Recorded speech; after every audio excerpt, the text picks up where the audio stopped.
Installing the drive backplane.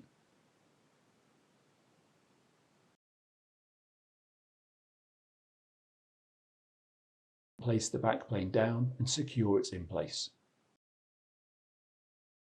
Fasten the 2 screws that secure the drive backplane.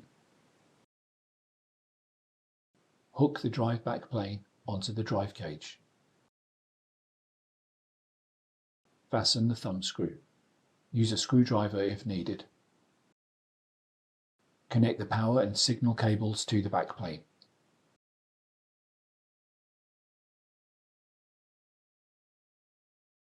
Reinstall all the hot swap drives and drive fillers.